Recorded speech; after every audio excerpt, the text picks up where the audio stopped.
எனக்கு தேவை என் தர்மார்க்கத்தின் மீது வெறி உணர்வு என் நெஞ்சுக்குள்ள ஓடிக்கிட்டே இருக்கும். அது என் நெஞ்சில ஒரு அது ஒரு கிக், எனக்கு ஒரு விதமான போதை. அத நீ பைத்தியம் சொல்லிக்கோ, பித்தத்துன்னு சொல்லிக்கோ, வெறின்னு சொல்லிக்கோ, சட்ட விரோதம் சொல்லிக்கோ, தேச துரோகம் சொல்லிக்கோ, இருந்தாலும் அதைத்தான் நான் செய்வேன் செய்வேன் செய்வேன்.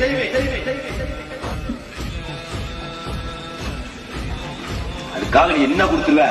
தூக்கா குருபான் எதுக்குடா கொடுக்குறான்? இஸ்மாயில் அதை நினைச்சு பாக்குவா, என் மறந்துடுவா போறான். அவரை மறந்தா தான்டா நினைக்க. இல்லடா, குருபான் கொடுத்து பழகிறதே எதுக்குங்கிறது ரெண்டு மீனிங் இருக்கு.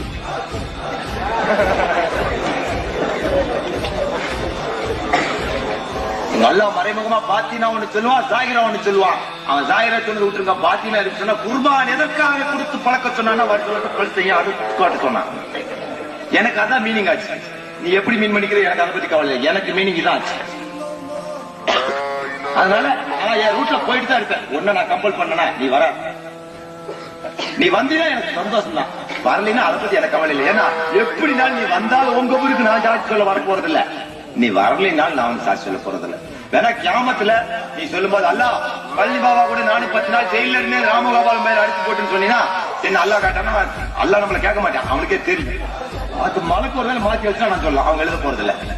மலக்குகளை நம்புவது, மறுமையை நம்புவது ஈமானின் ஒரு பகுதி. சும்மா ஈமான் இந்த திராயிலால முகமது ரசூலுல்லாஹ் கலிமா சொல்லிட்டா மாத்திரம் இல்ல. மலக்குகளை நம்புவது, சைத்தானையும் நம்புவது, 1,24,000 நபிமார்களை ஏற்றுக்கொள்வது, மறுமையை நம்புவது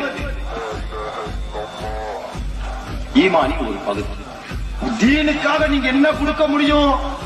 ஷஹாதத்தை தவிர எதுவுமே இல்லைன்னு நான் ஆராய்ச்சி பண்ணி பண்ணி பண்ணி பண்ணி எனக்கு தெரிஞ்ச ஒரு அந்த மாதிரி ஒரு வாய்ப்பு வரும்போது எனக்கு அல்லாட்ட கேட்கிற ஒரே துவா என்ன, அல்லா ஏன் ரசூலுல்லாஹ்வோட பேரங்களுக்கு மாத்திரம் அந்த நிலையை கொடுத்த, எனக்கு கொடு, என் கழுத்தை எடு. ஏதோ துனியாவோட பராக்களை போயிட்டு இருக்கும்போது ஆக்சிடென்ட் ஆகி சாவறத விட அல்லாஹ் நினைப்புல அப்படியே மௌத்தா போறது, இந்த மேடையில மௌத்தா போறத நான் ஒரு பெருமையா கருதுறேன்.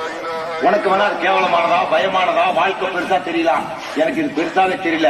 வரும்போது கூட நான் மௌத்தா போகணும்னு நினைச்சுதான் வர்றேன். போகும்போது கூட விடுகின்ற ஒவ்வொரு நாளும் கபரை நோக்கி நடந்து கொண்டிருக்கின்றோம் என்ற அச்ச உணர்வோன்று சென்று கொண்டிருக்கின்றேன். அந்த அச்சத்தின் முன் எனக்கு இறைவனின் பயம் அதிகமாகிறது. அவனுடைய முகபத் ஏறிக்கொண்டே போகுது. எனக்கு கைகால்களை கொடுத்தான், சொத்து சுகத்தை கொடுத்தான், வல்லமையை கொடுத்தான், ஆற்றலை கொடுத்தான். இவ்வளவு